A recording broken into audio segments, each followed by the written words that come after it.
All right. Hey, Kathleen. How you doing? Hi, Amen. hi, Austin. Letting everybody get logged on. So we hope people join us. And if you're not watching live, maybe you're watching a replay. Um, this is our first time doing something like this. It's pretty exciting. Yeah, excited. Happy Black Children's Book Week. Yes. Yes. Yeah. This Happy is Black History. Happy Black History Month. Yes. Yes. Here we are interjecting ourselves into the conversation. Um, Yes. I'm gonna get right into it. I know people will be joining. We'll have a replay. We'll put it up on our YouTube channels, all that. So there's opportunity to still watch it. But once again, happy Black Children's Book Week, everybody. This is near the end of the week. And so the three of us got together because we wanted to have a conversation about the importance of Black children's books in special education. We're going to try to keep it as exciting and engaging as possible. We hope it's also a helpful conversation. So I'll start off introducing, first of all, I'm Lenadria. This is Augustine. And this is Kathleen, also known as Mrs. Fun Books. So the reason why this topic is important to me is, first of all, I am now a published children's book author. Just finished publishing my first children's book, Brother's Day Out. Hopefully you guys can see that. Beautiful. Which focuses on, I'll show a little bit in the inside so you can see it's real colorful, real pretty. Which focuses on this topic.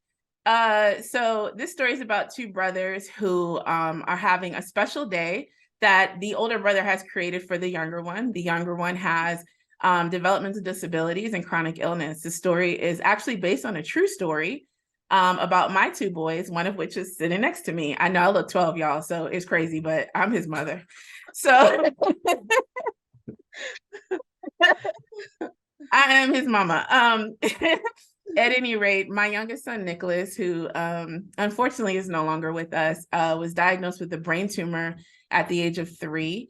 And that experience catapulted me into special education because Nicholas became what is considered chronically ill. And he also had developmental disabilities and then ultimately developed physical disabilities as a result of his treatments. So that is really where that story evolved from. I am, and we'll talk more about that as we get into conversation. But just a little bit more about me. I'm the executive director of Other Side of the Wall Pediatric Brain Tumor Association, which I founded in his memory. That organization is located in the DC area, the DMV, whoop, whoop. And we have a very close relationship with the Children's Hospital in Washington, DC, and the doctors and child life and art therapy specialists there. We provide direct support to families who are facing diagnoses like the one we went through. I've advocated for parents. I've, very much been involved in the special needs community as it relates to pediatrics for the last decade and some change. And so that's why seeing Black children who have these challenges and teaching other children how to be compassionate for them is important to me to talk about today. So I'm going to pass it on to Augustine. Hello, everybody. My name is Augustine, Right. and the son of Lenadria, as It's crazy. she already previously stated that she's 12. I don't look like it. Okay. People be trying to think I'm like your sister or your roommate. Okay, just saying. But so yeah, currently I'm this topic is important to me because one, my brother went through challenges and I grew up with him through those challenges, and I helped him through them with all the work he was doing. I was there in the process, but also on my own personal journey, I have a stutter, and the stutter has affected my life from the time I was 3 until now, and it's something I still deal with as I get older and as I get older and move forward in my life. I'm multidisciplinary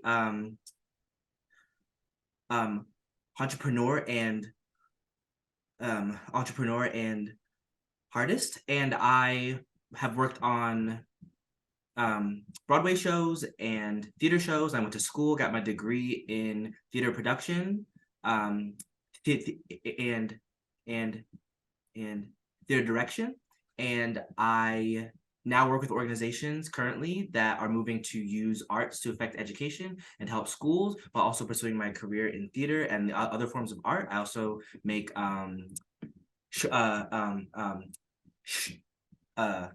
short films. And I just wrote my first children's book as well, called the Cloud Kingdom, Charlie and the Cloud Kingdom. It's about a Black boy who's just going on a journey through the clouds in his imagination. And it's a fun, colorful book with beautiful pictures and telling different stories.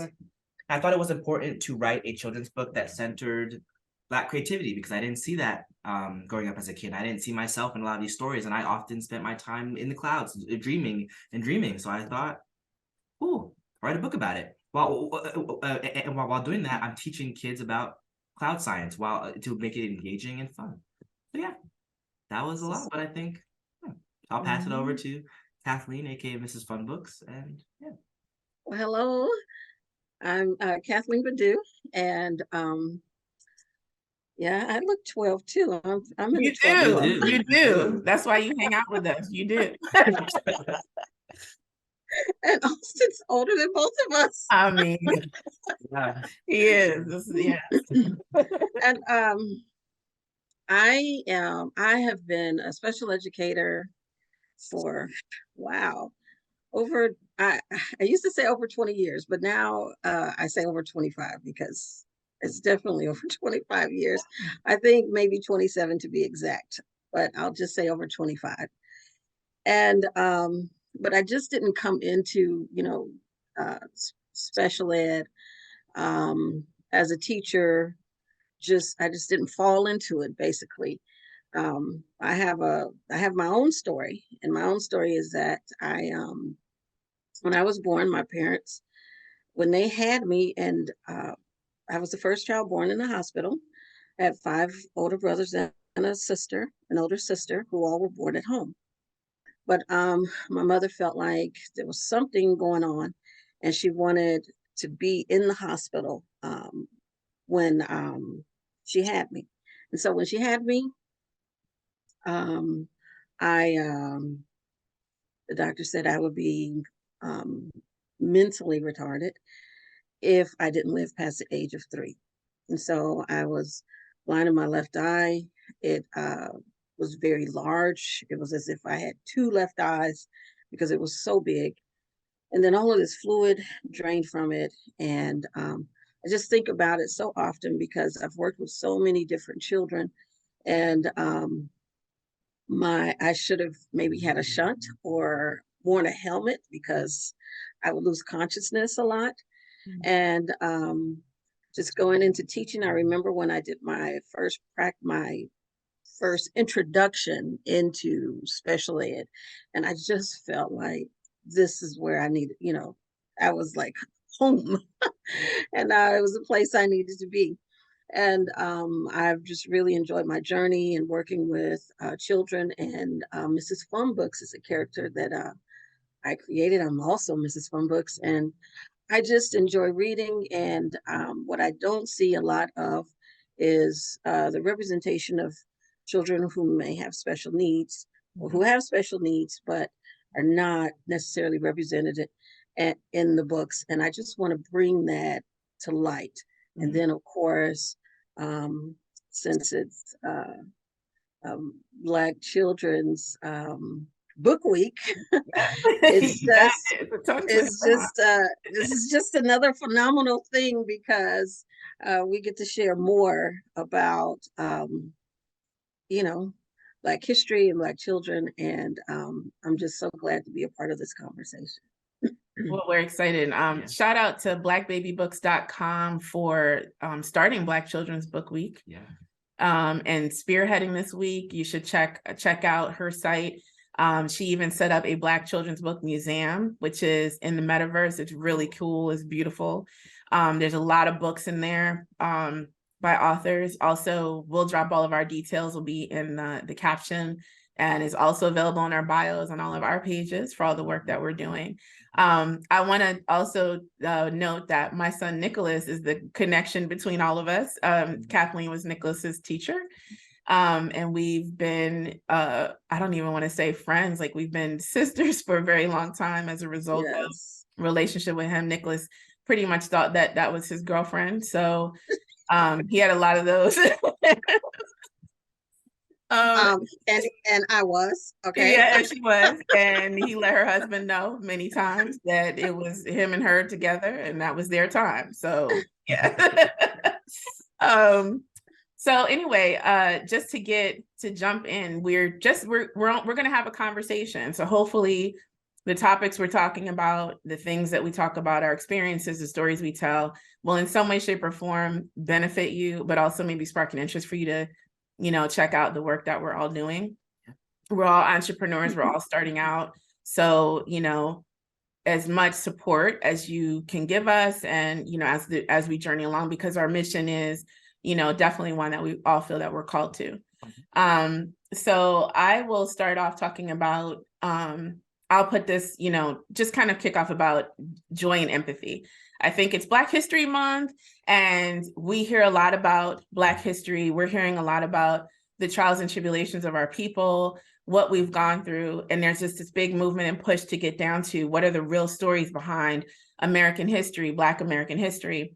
And unfortunately, with that does come a lot of trauma, a lot of, conversations around all the hard things that, we've gone through. One of the areas that I focus on is writing stories that are not sitting in trauma for Black children, really for all children, because I do want to point out that while I do believe it's important for Black children to see themselves in stories, I think it's important for all children to see Black children in stories that are about them, that are representative of joy and empathy and of their experiences, even if some of that is traumatic. So I think that Black children's books should be a widespread, shared resource amongst people, regardless of age or race. So one thing when I wrote Brothers Day Out was I wanted to show joy and I wanted to show compassion, because I feel like those things generate empathy within children and within peer-to-peer relationships and sibling-to-sibling relationships. And ultimately those people grow up, become adults and live in the world and, learn how to create space for people that are not like them. I know when we were going through everything, having a child with chronic illness or special needs is very isolating. Just came through the pandemic, which isolated them even more. And we have to intentionally teach children how to make space for other children, in my opinion. I don't know what you think about that, Kathleen. I mean, you've dealt in this arena much more, in a much different way than I have. Oh, no, I definitely feel the same way. I I often think about Eunice Kennedy. She's the founder of the Special Olympics. Mm-hmm. And in her book, I have it somewhere here. In her book, she said that she just wanted to bring to light, and she had this rage on the inside of her because her sister had special needs, and she became her advocate. And what we're seeing now, yes, the Special Olympics, when you say that, people know about it, but how far have we come? I'm able to find a few books, but they're not enough. And where Miss Fun Books comes in is, I want to show that diversity, and books are being written, and but a lot of people don't know about them. And I think when you shed light on anything, that then people can also join in the conversation. Right now, there's so many things I want to say, so I'll just stop right there. No, keep going with that thought though. Right now, what?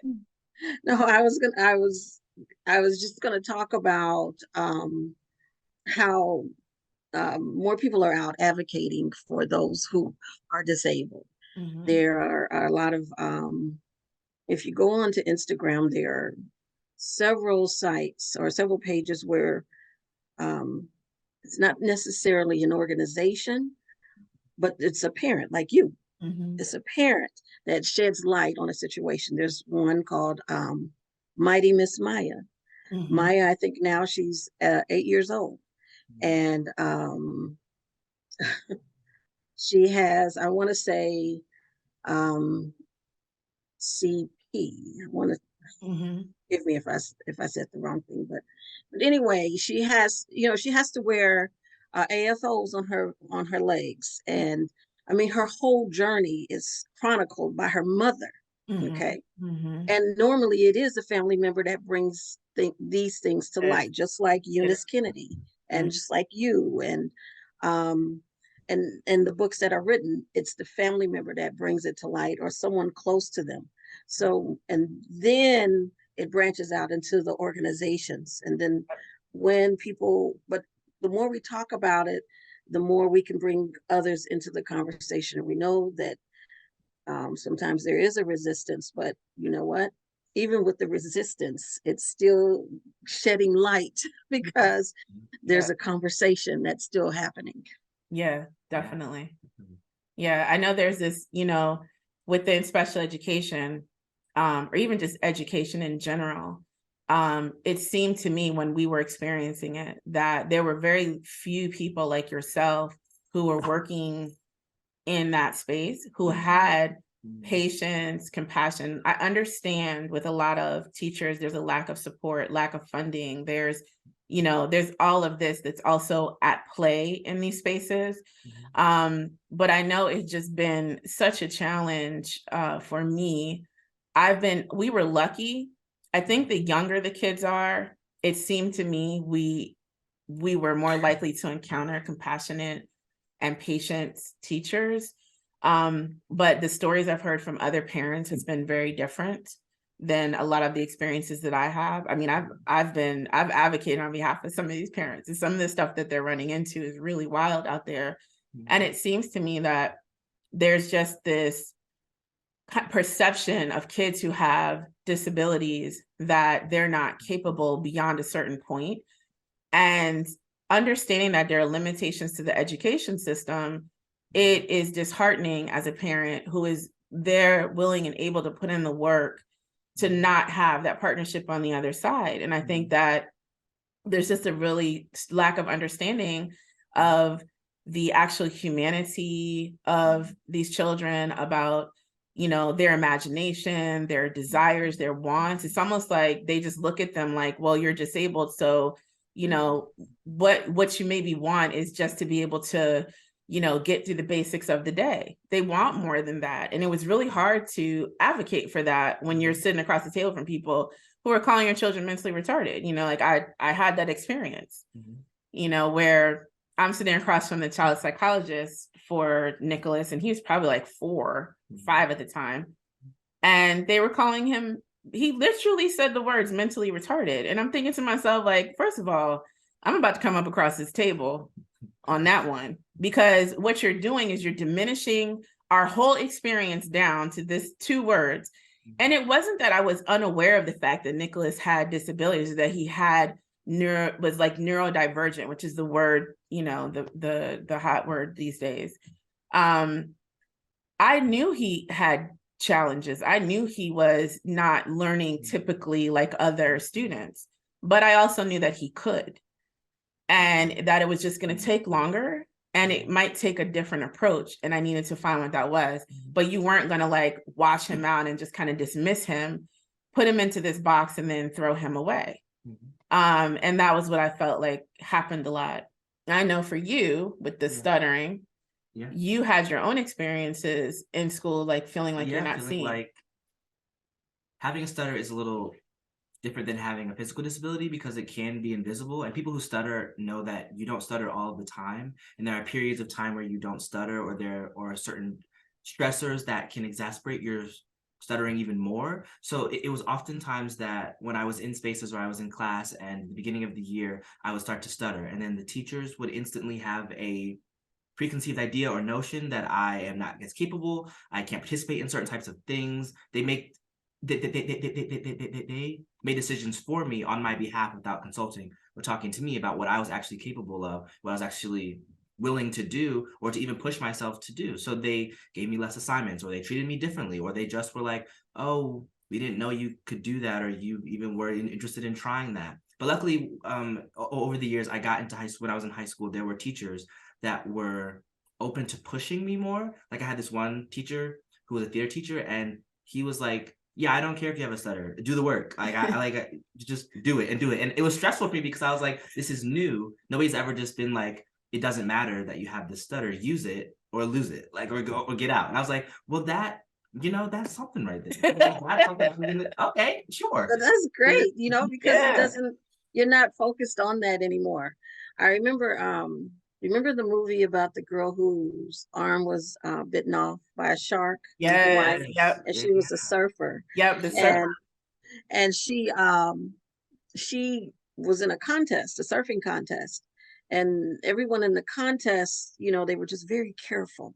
There was one girl that made her, that just was very competitive with her. And basically she was saying, and she said, she didn't say it, but the way she behaved, she was saying, it doesn't matter if your arm, if you lost an arm, if you're in this competition, you need to compete. Yeah. And I'm going for number one. And if you're going for it, you're going to have to compete against me. Yeah. And at the end, I say at the end of the movie, but what, she's still living. But what happened is she appreciated that. And she said, that's what made her, really go. And, eventually she won first place. Yeah. Well, you talked about that with, I remember you telling me a story about that with you growing up with your brothers and how, the perception was, well, you were limited in your mobility or whatever, but you wanted to keep up with your brothers. So that actually is what got you. You might have been slow. You might have been but you were going to try to keep up with your brothers. Yes. I remember my mother said, she said, I took a long while to walk. And, and I remember my younger sister running, she was able to run faster than I was. I don't know,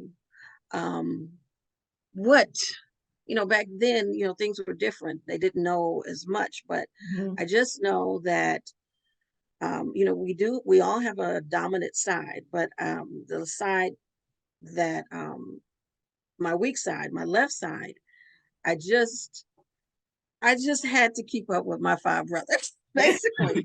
And even though it was weak, it became very strong. And it wasn't until I got older that I realized that I needed to, push myself just as much. And that's kind of hard because I'm not running behind 5 boys anymore, Yeah. But it's yes, they helped me, and more than I thought they did, actually. And it's more in, how they say hindsight is 2020. Yeah, now that I reflect, at the time, no. Yeah. But, It wasn't intentional. You just were trying to be a regular kid and, just trying to be part of what was going on around you. right. That's the common theme. And I think that was one of the things with Brothers Day Out when I was putting that together, was that a big part of Nicholas's treatment. And one of the things, first of all, when Nicholas was diagnosed, he was not given a high rate or a high chance of survival beyond like a couple years, if that. And he survived beyond to 5 years out from treatment, number one. And number two, there was a point in time where the doctors thought he had actually beat it. And I mean, and it was shocking because his brain tumor was big. It was in the middle of, it's in the pineal region of pineoblastoma. It was down his spine. It was in a lot of places because by the time we found it, he had probably had it for a while. I had been seeking a diagnosis for a very long time. That's a whole other conversation about what parents have to go through in the medical system to be believed, especially Black people, Black women, they don't believe us. And so by the time he gets this diagnosis, it's raging. And he got isolated into treatment. We were in the hospital sometimes 30 days, 60 days, and their decisions had to be made. We had a whole other child. We're trying to save the life of this one. There has to be Yes. prioritization here. Nicholas's life being saved trumped anything Augustin was going through at the time. And so I had to figure out as parents, how do we put our arms around both of them, you know, and take care of them and bring them in. And one of the things was, just out of necessity, Augustin had to become part of the process. Yeah. There's a lot of this thing with parents where they like try to protect their kids from it. You cannot protect your children from their sibling having a diagnosis of autism, chronic illness, cancer, sickle cell, whatever. You're not going to be successful at protecting them from that. It's hard. It can be gory. It can be a lot of things that you don't want children to be exposed to. Yeah. But when you're in life or death and you're scrapping, you don't have time to think about that. You just got to survive, and you're learning how to survive, and they're learning along with you. Yeah. Austin being brought into that was a big deal because it gave Nicholas a companion in the situation that he would not have otherwise had. A lot of children at the hospital we were in a lot didn't have other companions other than their parents. And a lot of times we're not good companions. We're tired. So having that, Nicholas wanting to keep up with his brother, a lot of times is what got him up off the floor. I will never forget going in to do a count check, because you have to get the blood counts checked when you're doing chemo. And he was doing some intense chemo. He's being hit with everything they had. And you would go in to check to see if he needed a blood transfusion and if he could start the next round. And we get in, we're in the art therapy room, which is the heart of the children's hospital floor. And Austin can talk about that. Yeah. We get in there, we're in the art therapy room, and the doctor walks in, Dr. Kilburn, and she's like, he looks great. Or maybe it was Dr. Chow. He looks great. Like, he's going to pass this test with flying colors. She walks back in like an hour later, and she's like, I don't understand how he's not smack laying on the floor. His counts were so low, he almost had nothing. He had to get an urgent blood transfusion. We had to wait weeks before he was even eligible to take treatment. And she was just like, I don't know how he's still up running around like that. And it's because he was trying to keep up with him. Yeah. And that kept him going. Yeah, it kept him going. And being the sibling, it was more appreciative being a part of the process, because then you didn't feel like the outsider. You didn't feel like, oh, they're more focused on his survival, which you should be, because I became focused on that too, because I wanted him to survive because he was my brother. And being able to just be with him, to treat him like he's still normal. Like, of course he had his challenges and his things he couldn't do, but that didn't really stop us from doing things. We still played rough, we still fought, we still throw things around the house and ran around all the time. And he fell a lot and I fell a lot, and it was what it was, because treating him as if something was wrong would have pushed him further into something being wrong. The mind is powerful. So if you don't believe that, okay, but the mind is powerful. So when you believe that you're better than you are, sometimes you're actually better than you are. And I think having someone to do that with, or having someone believing you in that way, like for me, my teachers, or the teachers I've had, and my mother who doesn't care that I have a stutter, just like, okay, just still do the work and still be you and still live your life. It pushes you to, it just creates this sense of, oh, we can do anything, we can be anything, which is why it's important for there to be books starting as at small ages, that you can see that, oh, this is possible. There are Black children who have who are having fun, who can still move around even though they have disabilities, or they are just who they are, and it's okay. You can be anything and do anything. Yes. When Nicholas came to our school, he came kindergarten, and one of the things that we spoke about earlier was the empathy that a sibling has, or most siblings, it definitely comes with the territory. If they're brought into it, then they're learning it. And so at our school we had what we called a wing, but the classes that the self-contained and the well, the self-contained classes, we would go and, have inclusion with the general ed classes. But one of the things that we made sure we did was we had a conversation with the incoming kindergartners. Mhm. And I think it was just something that I felt was just wonderful because it really set the stage for us to teach empathy. And we would go into the classrooms, and all of the students were there, and we would talk about students who had wheelchairs, who were in wheelchairs, or students who would come in a wheelchair or come on their walker, and then maybe later in the day that the children might see them in a wheelchair.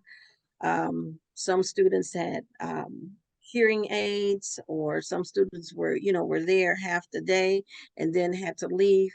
And so we would just have a conversation about that with the incoming kindergartners, and we would teach them how to respect the not just the child, but the equipment, because that was a part of them. It wasn't, they had to use the equipment, it was theirs.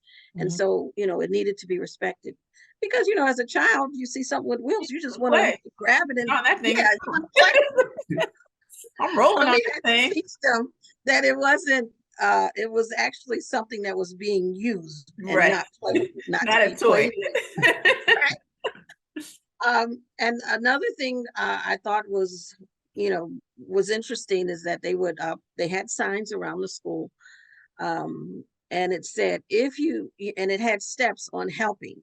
If you see someone fall, and they might have like crutches, because they could use their crutches to get back up, do not help. First, you ask them, do you need help? But, we gave those instructions, and then they put the signs up. And this just developed empathy. And the children were just so wonderful with one another. And there were times, where we couldn't make it to the other classes because, for one reason or another. But the students in the other classes would ask, could they come and do social studies in our class, or have their art in our class, or just Mhm. something.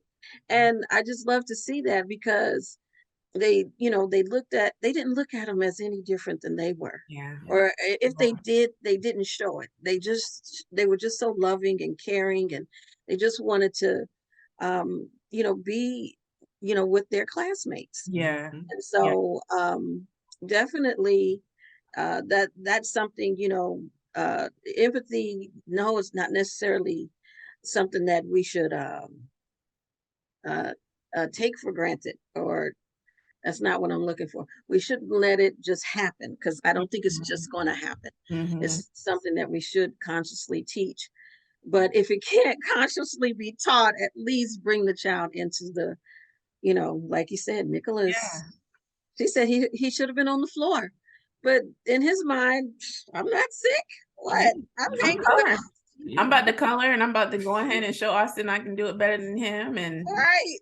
yeah, I mean, I think that's important. I mean, what you're talking about, that intentional versus just, is the empathy there? I think all kids have compassion, empathy for one another. I think they get programmed otherwise. Mhm. And I also think they don't understand, which is normal, right? You don't understand always Mhm. another child who doesn't act like them, Mhm.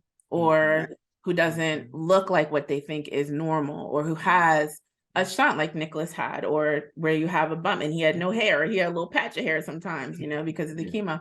That is different. And for them, it can be off-putting because they don't know what to do with all of that. And a lot of times too, like with Austin, the relationship with Nicholas was predicated on the fact that Nicholas was sick. So Austin, I Mhm. need you to go get your brother's this, or help me do that, or we've got to do this scary thing, I need help, or Mhm. whatever it was. Mhm. He needed to have an experience with his brother that was just a typical brother experience, so that they could develop a relationship. Mhm. I think a lot of times in the setting you're talking about, you guys are intentionally creating opportunities for these kids to interact. Mhm. When you don't create that, and when you just have this separation of the special ed wing and then the kids, or whatever it is, And then all of a sudden, when the kids are in 6th grade or entering, middle school, now they're getting integrated into the space. You've missed a large opportunity to get all the kids ready for that experience so that it could be the best on both sides. Yeah. I mean, I think that's what I've seen, Yeah. in that aspect. But yeah, I think that's the crux of it for me. So I wanted to also talk about art therapy, and then I want to talk about Mrs. Funbooks, because I believe Mrs. Funbooks is actually art therapy. It is. From my perspective. I think just the way you read and the enthusiasm with which you read with, like I'm gonna tell y'all now, if she picks up a book, she's gonna have a whole spiritual moment with that book. And by the time she's reading it to you, You're gonna have a spiritual moment with that book. I'm telling you right now, your kids are missing. You're missing out. I'll watch, because I love children's books. I will read a Dr. Seuss book today. It does not matter to me. Give me a book. Yeah. But art therapy, so Yeah. for you, Augustine, has been a huge part of your education. Yeah, so the first place I got introduced to the word art therapy was at the hospital, because they had an art therapy room where it was a space for sick kids to come with no doctors. There was no doctors allowed in the space. It was just a safe space for them to come and make art and to express themselves, because a lot of the time they're in the bed, they have no one to talk to, they only watch TV or they play video games, they can't, or they draw by themselves. But this is a space where they can interact with the other kids around them that were allowed to be out, and to just make art and express themselves. A lot of times you see a lot of deep artworks, you see a lot of fun stuff, because they're still children. But that was the first place I was introduced to it. And then as I got older, I started entering more spaces that had more art. Like, for example, I used to be a science whiz. Like, that was my thing. I used to win all the time, like science fairs left and right. But this one year, I measured the Earth's gravitational pull in 6th grade. Tell me what kind of 6th grader is doing that. What kind of 6th grader is doing that? And guess what? I lost to a kid who put different color lights on worms. Explain it. But realizing that effort that I put into like the board and the presentation of it and the work outside of that, it wasn't really about the science. It was about the fact that I was able to express myself differently, because I wasn't always able to speak clearly. I spent a lot of years not talking to people, not talking in class, because it was just easier to avoid all of the bullying and the trauma, and it was exhausting. It's exhausting speaking. It takes a lot of effort when you have a stutter to actively try not to stutter. So which is sort of sometimes impossible. But as I got older, I started entering more spaces, and I got into a performing arts high school, and to their theater program for acting, which you would think, oh, a person who stutters can't act, but they can. And I was in speech therapy at the time, or I was trying speech therapy at the time, and using theater to bridge the gap for me with my speech therapy was really kind of pivotal in my life moving forward. Because when I'm in speech therapy, there are as a Black child in speech therapy, there are things that I couldn't necessarily relate to when I had white therapists, so I couldn't apply it to my everyday life. But entering a space like theater, where it's about imagination and creation and living a specific truth in a different character, I was then able to pull some of those techniques, and then having to speak constantly and work through that constantly was a huge struggle, and I'm still struggling with it today. But able to pull all of that forward, and then it was the art. It was my coping mechanism. I expressed everything through art, and then I used it to get good at school. Every time I did a presentation in a math class, I was like, can I make it a presentation that has more visuals in it, so that I can speak less, so that it's more engaging for everyone and less time, or more helpful for me? Or can I do this and such and such? And it became that. But I think also too, you use it as a way to show your intelligence. I think that was a big thing. I used it as a way to show yes, because oftentimes speech is one of the other biggest thing that connects us all as humans. Like, we communicate with each other using our speech most of the time.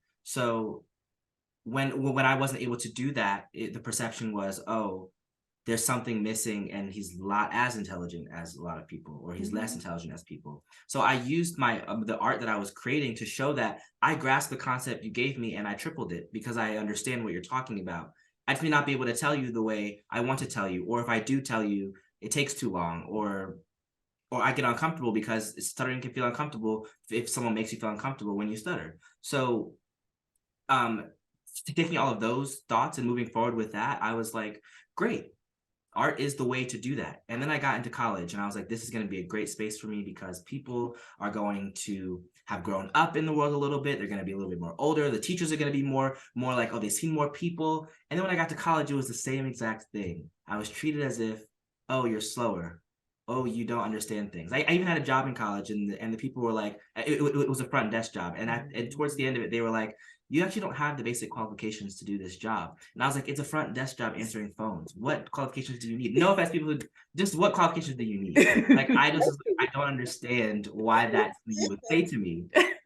Like, and they actually said it to me, and I was like, that's outrageous. But because I stuttered and I was going through the stress of school, and teachers were treating me as if I was stupid, and teachers were like, oh, well, we didn't want to give you that assignment because we didn't think you could do it. Why didn't you just give me the assignment and I could tell you whether or not I could do it, or I could give you other ways I could do it? So I had to learn to advocate for myself, but it was difficult because that wasn't really an option. But through all of that, I found myself getting lost in fantasy, in other worlds. I was creating my own worlds because I wasn't speaking to people. I was interacting with a lot of people. And when I was, it was stressful for me, it was stressful for them. So I just was like, I'm going to get lost in my own worlds, get lost in the clouds. And then with my brother, I created imagination for him, for both of us, in order to connect on a deeper level, because he also had a speech impediment or a speech issue. So we were able to connect with that as well. So we didn't really talk to each other a lot. We mostly just, somehow we knew everything we were talking about, but we didn't really speak a lot. It was quiet. It was a lot of yelling and things, but it wasn't a lot of talking. So I started creating stories, and in my art, even And so, I remember. yeah, Yes. yeah, Yep. yep. Now he could boss. He knew how to. He knew where to boss knew where to boss around. around. He was like, I want more. He was like, milk more. When he drank milk, Yeah. milk more. I was Yep. like, okay, I got you. And then just throughout, and now I create stories even in my art today that represent feelings of joy and empathy, and that tell stories that maybe aren't being told, but also in a way that is engaging and fun, that is actually like expressing through art, that shows intelligence, that shows creativity. So that, because oftentimes when you have a disability, you have to connect differently, you have to connect in a different way, and they don't, and a lot of spaces don't have that built into the systems that are already there. Yeah. Yep. I love that. I think about that word perception a lot. And I think I'm working on a book, and perception, I think, is just all through the book. And it's why I want to write it, because I just remember when I was growing up, I had to make sure I looked to the left. And because if I didn't, I would, most of the time I was running into people because I just couldn't see to the left. And so, and even as an adult, but not so much now, because I've kind of trained myself to do this and, to make sure no one's coming. But when you're in a crowded place, it's kind of hard to do. And so, I am going to, have a close encounter, and it's okay. But that perception piece, it was more than just me running into people. It was, like you said, they people make decisions for you, or make decisions about you without bringing you into the conversation, or just asking, if you would just ask.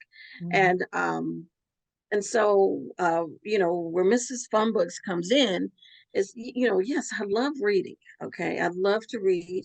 And I think everyone should be able to enjoy a wonderful book every day, or as often as you'd like.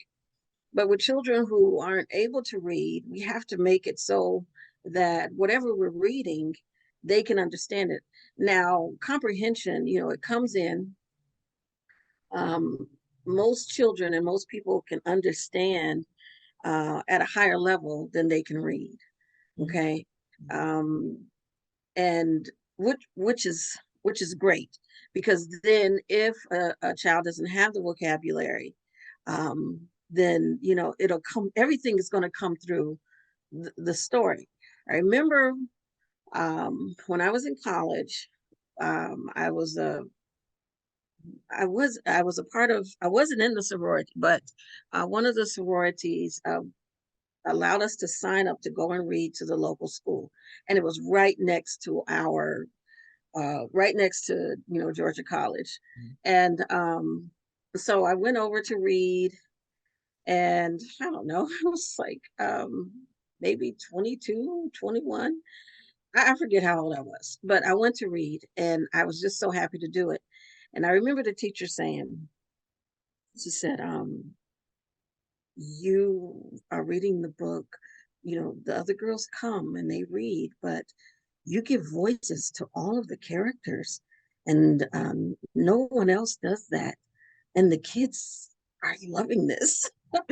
And so I thought, oh, well, who doesn't give voices? Doesn't everyone have a different voice, Yeah. And that's it. It's like normal to you. You're like, yeah, you're supposed to. But mind you, I grew up with 9 brothers and sisters, or 10 brothers, and so um we were always just playing, and it was like a theater.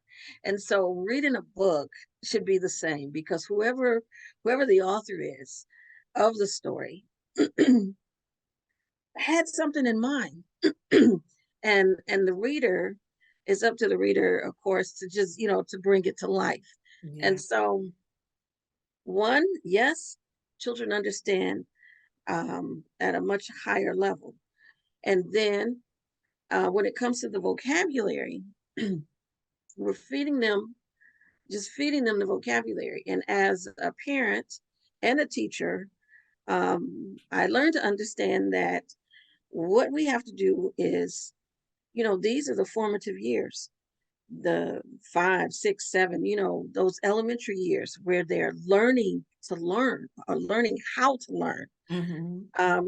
We of course we never stop learning, but first they learn to read, then they read to learn, right? But if they're struggling in any of those areas, we can still feed them the vocabulary. A lot of children who have trouble reading will remember the story better than the children who can read it, Mm. because they visualize it, they're seeing it, they're living in it, and they have all of the answers, because they're not necessarily focused on the words, they're focused on the story Yeah. itself, and not the mechanics of the story. Yeah. And so, yes, we need to, parents should, it has been, I'm not saying, put words around the house, although I did do that. I did it too. I sure did. I It think worked. it's so, and it works. It It does worked. work. But there should, vocabulary should just, and when the children say, well, what does that mean, or what does that word mean? Of course, in school when we're reading, we might go over vocabulary ahead of time. But if you're just enjoying a story, Mhm. or if they're studying something and they come across a word that they don't know, and they ask, you just say, well, let's look it up, or look it up. You could do it together, or have them look it up and bring it to you, and explain it. What does that mean? You know, so Mrs. Fun Books, I just, you know, I just remember when my daughter was 2, I wanted to, I felt like when we were writing the, every quarter we have to test the children. Mhm. And when we're testing, we're asking them all of these questions about books, and, what is a sentence, or, but if, and some kids still didn't get it. But Mm. I thought, you know what? If I made it a fun song or a fun story, they'll never forget it. Yeah. And all of these questions just, they'll just fly through them. I Yeah. mean, I know we have to do some kind of measurement, but when you do it like that, like Sesame Street, oh my goodness. I Mhm. just, the electric company, when it's fun, when it's really fun, Mhm. they'll remember the story forwards and backwards, Yeah. Yeah. And that's what Mrs. Fun Books is all about, helping students to gain, of course, the bottom line is I just want them to have fun. They're going to get everything else, but they're going to have fun too, listening. Mhm. Because it doesn't have to be boring. It doesn't have to be hard. It can be, Yeah. some of it's going to be. I mean, Of course. we can't solve all of it, but it doesn't have to all be hard. I know with Nicholas, we did a lot of play-based learning for, him, and then even for all of his therapy, because he wasn't going to do it otherwise. He wasn't coming to physical therapy to sit around and do exercises. You're going to make a game for him to do to get it done, and that's what it was. But it's the same thing with reading and understanding, and I think you do such a beautiful job with it, and just the way the kids respond and light up. We're kind of getting down to the end of our time, but I wanted to ask you, what is a piece of advice you would give to parents? Like, what's one good solid piece of advice given to parents about, reading and books or anything to do with special education? Because I know you've got about 50 points you could go. Just pick one good one for the people today. Okay. I think this is a big one. It's not at the top, but it's big. Most children who may struggle with reading or have basically who are struggling, whether it's identified in an IEP, through testing, or unidentified, as far as they've not been tested, but it's clear that they're having, difficulty. About 85% of these children have a problem with their vision. And if their vision is checked, and it's not the test that the nurse, will do at the school, but it's a test that they need to go to the doctor and have their eyes examined to make sure there's not a problem with what we call convergence insufficiency, where the eyes are not working together. And so one eye might float off and the other might, is reading the page. But when the one floats off, then words are skipped, and or they might see the first part of the word and then not see the second part of the word. But when the eyes are converging together on the page, they're seeing everything. There's also something called a syndrome, Erlen syndrome.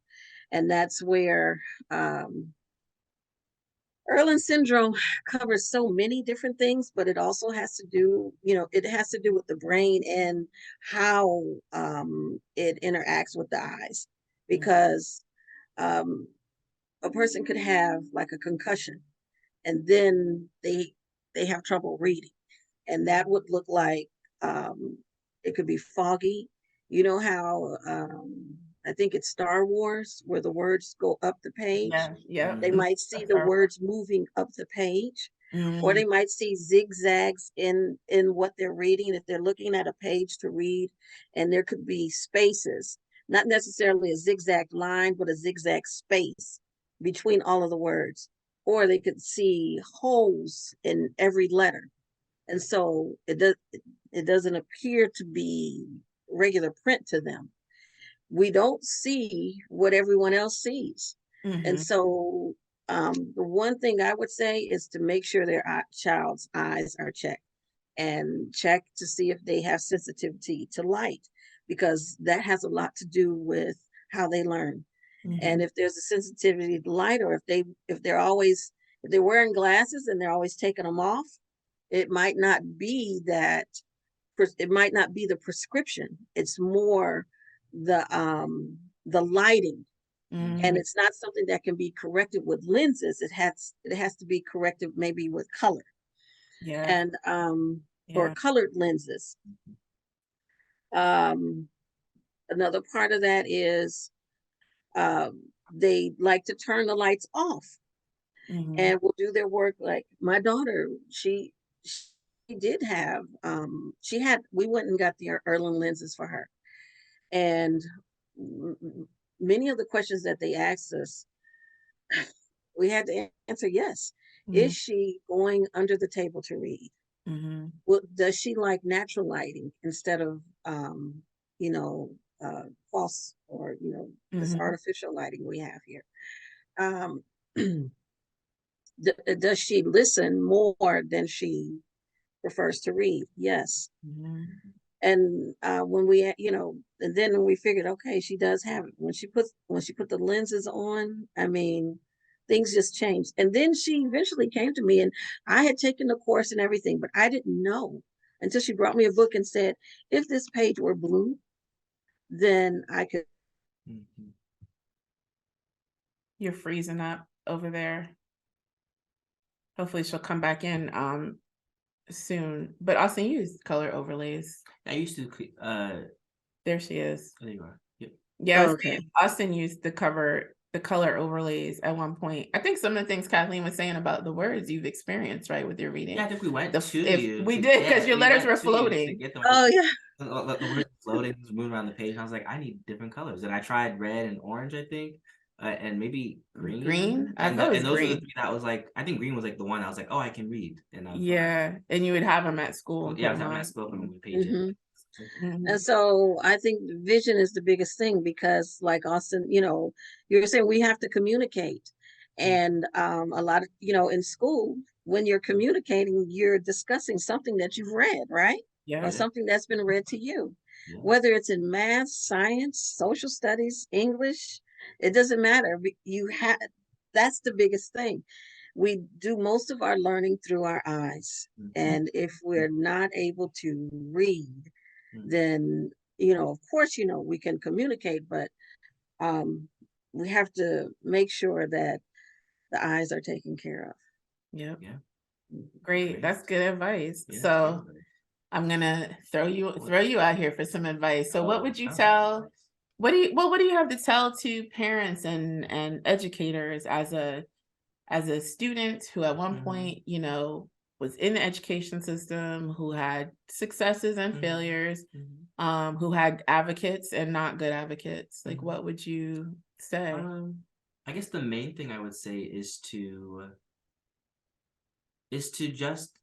actually treat them as if they are normal. Of course, they have their challenges, their disabilities, and things that they can and can't do. And that's with most people. There's a lot of regular people who are neurotypical who can't do and who can do and can't do a lot of things. But finding the common ground between pushing them a little bit and giving them the same types of not maybe not the same types, because I think there's a difference between equity and equality. So giving them what they need, but also pushing them to be like, okay, well, you may be going through this, but also that it does make you less than. It doesn't make you any less smart, any less valuable, any less any of those things. Mhm. And to do that, I think it's just having more space and being more open and having more empathy for Yes. your students as people. Like they're younger than you, of course, but they're still people, and you're teaching them and making them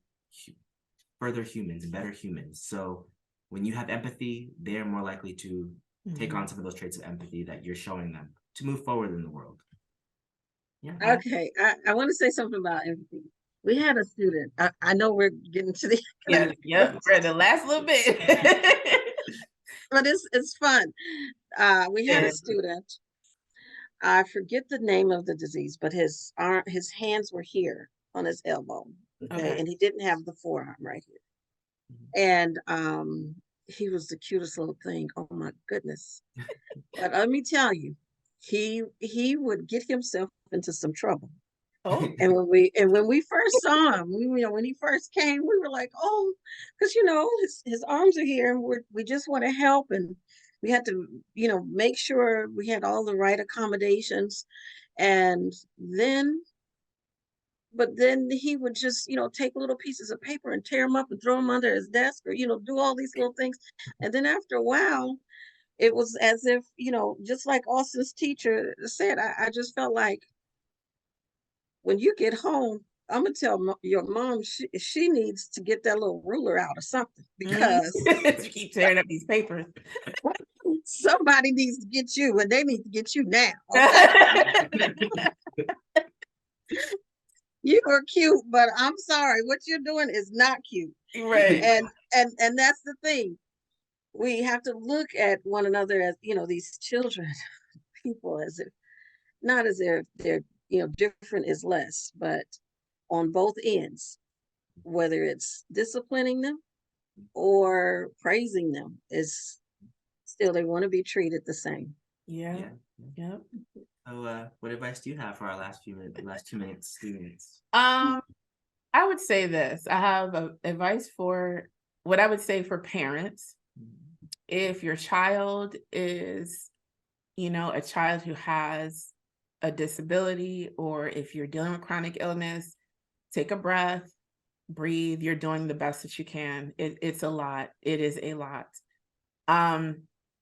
One of the things that I think the greatest lesson I learned was that though Nicholas could not communicate like typical kids, he understood words, he understood things. So don't baby them. Don't talk to them like they're babies. It does not help them develop. Instead, like we were in the hospital, Nicholas would be like, they're coming to do the squeezy on your arm. And when I started telling him they're coming to check your blood pressure, they need to see what your systolic and your diastolic looks like, he'd stick his arm out. He knew what the words meant. He knew what they were. We don't have to baby them. I would say to parents whose children are not, who are neurotypical, it is extremely important that you take time out to help your children learn how to make space for children who are different from them. It's not taking anything away from them. It is only giving them an opportunity to develop and grow as little humans into big humans. And for everybody else, I would say, and just everyone in general, don't underestimate these people. You're looking at two people on the screen right now who have been told at one time or another that they weren't capable, that they weren't going to be normal. And here they are sitting in front of you, one with a master's degree, teaching and educating children. And when I tell you she has breakthroughs with kids who other people have said weren't going to have breakthroughs, I'm telling you, that's the woman right there. If you're looking for help, you better get on Mrs. Funbook's page. And then for Augustine, though he's my son, his resume speaks for itself. He's a young man who, you hear him stuttering on this, but he's still here talking. You see him out here. He's still out here. People calling him for jobs to do work because he's good at what he does. Had he just been limited to what the perception of him was, had he not encountered all the right people, he might not be sitting here. Well, I wouldn't let him be otherwise, but I'm just saying, like, other people who don't have parents who advocate like I do. I'm playing with y'all, but seriously, even that, it made my job easier. But if they don't encounter these advocates and these other people in the world, you're going to limit the possibility of the outcome. And in a time and place where we live, where we are dealing with the mental health of people, you have got to be more aware, more cognizant, more intentional about your role in humanity. That's my personal belief about it. So that would be my advice. Don't underestimate, don't underestimate, don't underestimate, and take a breath. If you're doing the best you can, it's the best you can do. It's hard out here. It is hard out here as a special needs mom, dad, family member, friend, whatever. It is very difficult. And love and shout out to all the teachers in the game, because it is not for the faint of heart. It's not. So I get it. We love you all. Well, thank y'all for joining us. You will hear more from all of us. Please join Mrs. Funbooks as soon as you can. Check her out. Hopefully she'll be reading some of our books soon too. Yes. We're trying to get in there, y'all. She loves books. We have a giveaway going on. So if you have followed the 3 steps we had, which was to like, share, follow, or like, comment, follow, we are entering you in a raffle. We will announce on our social media pages after later on this evening or some point in time, tonight or tomorrow, the winners. One of the giveaways is Mrs. Funbooks, one of her next books that she's reading coming up. What's the book called, Kathleen? Do you have it? Emmanuel's Dream. Emmanuel's Dream. Look at that. Who's the author? And it's by Lori Ann Thompson and Sean Qualls. And it's a true story of Emmanuel Ofasu Yaboa. All right. It's So awesome that's read. one of our giveaways. I'm doing a bundle from my publishing store, I guess, from my store. So my bundle includes a copy of Brother's Day Out. I've got adult coloring books. Coloring is good for adults and kids. I've got a journal, and then we also Here's her. oh, there's the coloring Here's the book. coloring book. Yeah. Y'all should go out there and buy it. Leave reviews on Amazon, y'all. We need them. Black authors need the reviews. And then I also will be including a copy of The Cloud Kingdom from Augustine's book, which will be released soon. Yep. And then Augustine Charles is offering free consultation for creative coaching. He's a creative coach. Yes, I am. Y'all better get with him while he got time, because I'm it's not gonna last long. All right. Yep. And another thing I want to mention is, if you are a writer and you have a story you want to tell, in particular with Black children and, you know, Black children with disabilities, please reach out to us so we can help you get started on your journey. Yeah. Because we want to see more authors in the game. Special shout out to Crystal Swain Bates, who has been leading the charge on increasing the volume of Black children's books in the market. She's one of my mentors, and without her, I don't know that these books would be here. She's done an excellent job at just bringing in this message and getting people started in being published, especially Black people being published writers.